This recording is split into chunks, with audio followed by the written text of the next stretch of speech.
Comment s'organisent les relations entre les chercheurs et les praticiens au niveau fédéral en Allemagne? Pour mieux comprendre comment s'organisent les relations entre les chercheurs et les institutions de la fonction publique, il faut savoir qu'il y a en Allemagne 3 groupes d'acteurs principaux qui fournissent un conseil au gouvernement et à l'administration. Premièrement, les conseils qui peuvent exister sous plusieurs formes. Le ministère de l'économie a un conseil scientifique auprès du ministère fédéral de l'économie. Le ministère des Finances a également un conseil scientifique auprès du ministère fédéral des Finances. Cette formule indique précisément que le Conseil ne fait pas partie du ministère, mais est un organisme totalement indépendant. Au sens plus strict du terme, le Conseil des chercheurs s'organise via le Conseil des experts en économie, qui est composé de façon similaire au Conseil que je viens d'évoquer, mais qui dispose d'un grand groupe de scientifiques qui assistent à l'élaboration des rapports annuels et qui sont incités par la loi à donner leur expertise, jouant un rôle majeur dans la concertation des acteurs publics.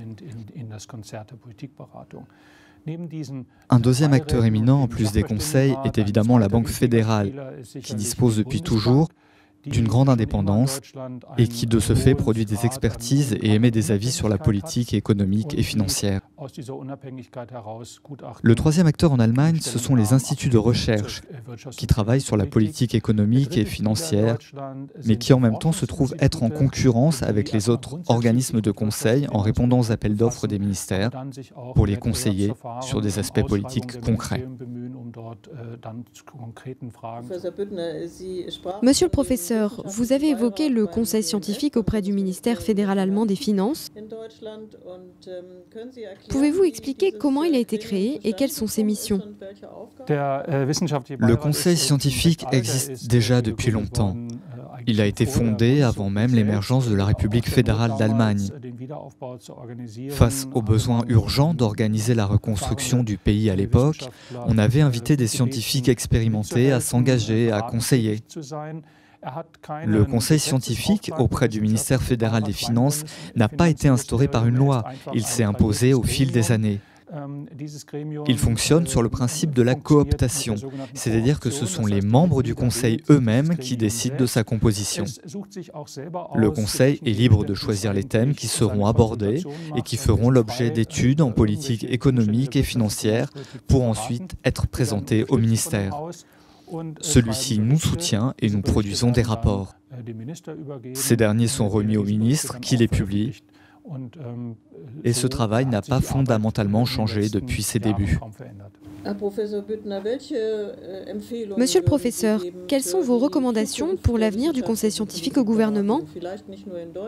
Si possible, non seulement en ce qui concerne l'Allemagne, mais aussi l'Europe. Oui, force est de constater que les besoins en matière de conseil scientifique pour les politiques publiques n'ont pas diminué, bien au contraire. Il y a des grands débats publics fondés sur des messages sans réel fondement, voire sur des données dont la source est incertaine. Nous avons vraiment besoin d'une recherche beaucoup plus élargie pour mesurer l'efficacité des politiques publiques, de leurs effets et ce qui peut être atteint. Pour s'en tenir au fait de notre discussion, il est primordial de promouvoir la recherche empirique. Le mot-clé de ce souhait qu'expriment les universitaires est le conseil basé sur l'évidence. Pour y parvenir, les chercheurs ont besoin d'une grande quantité de données, bien sûr rendues anonymes, afin de répondre de manière approfondie aux questions suivantes. Quelles sont les conditions économiques dans lesquelles vivent les citoyens? Comment les améliorer?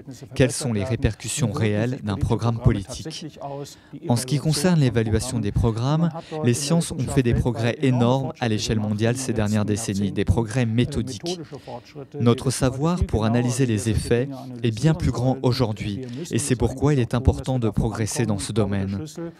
L'essentiel pour le progrès, c'est la mise à disposition des données. Sur le plan international, il est évident que beaucoup de pays ont déjà progressé dans cette voie et de cette façon attirent la recherche qui rend possible d'améliorer encore plus les politiques publiques.